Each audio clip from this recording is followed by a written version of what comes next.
이재명 정부 첫 추가 경정 예산안 편성을 위한 여야의 협상이 사실상 결렬됐습니다.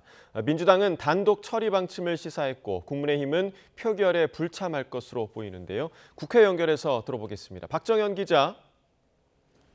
네, 국회입니다. 네, 추경안을 두고 여야가 새벽까지 협상을 했지만 별다른 합의에 이르지 못했다고요?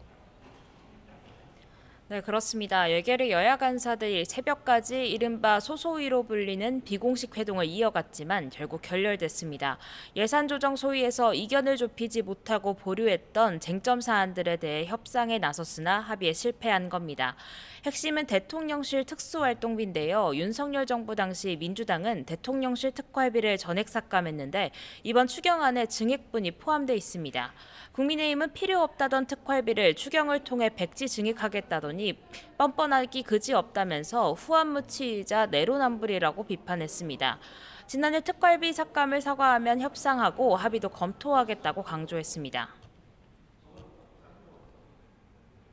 특활비 없다고 국정마비 될 일 없으니 아무 걱정 마십시오. 과일값이 부족하다면 제가 제철과일로 보내드리겠습니다. 샴푸, 초밥, 쇠고기 사실 돈이 없다면 제가 대신 사드리겠습니다.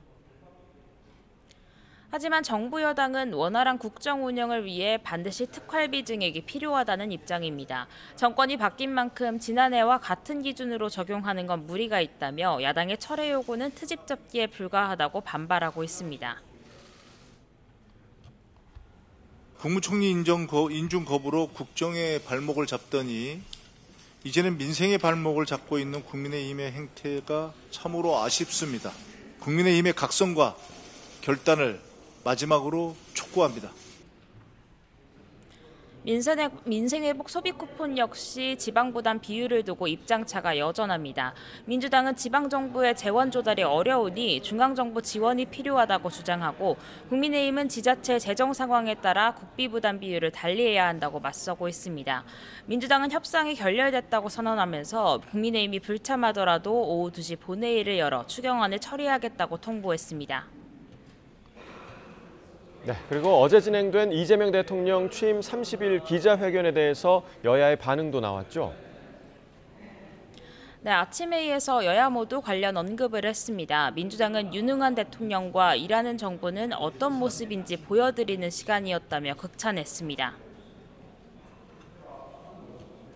윤석열 정부 3년보다 지난 한 달 동안 이재명 대통령이 더 많은 일을 해냈다라는 평가가 괜히 나온 게 아닌 것 같습니다. 민주당은 이 대통령이 추석 전 얼개를 만드는 건 가능하다고 언급한 검찰개혁 역시 당 차원의 태스크포스를 꾸리는 등 발을 맞추겠다는 계획입니다. 국민의힘은 국민과 적극적으로 소통하겠다는 의지 자체는 평가할 만하다면서도 역대 가장 빠른 자화자찬, 말잔치라고 호평했습니다. 대통령은 앞에서는 협치를 강조하지만 더불어민주당은 행동대장처럼 뒤에서는 힘으로 소수야당을 짓누르고 있습니다. 국민을 우롱하는 이중 플레이입니다. 검찰개혁과 감사원 국회 이전 발언에 대해서도 우려를 표하면서 다수 여당이 행동대장처럼 밀어붙일 일들이 아니라고 날을 세웠습니다.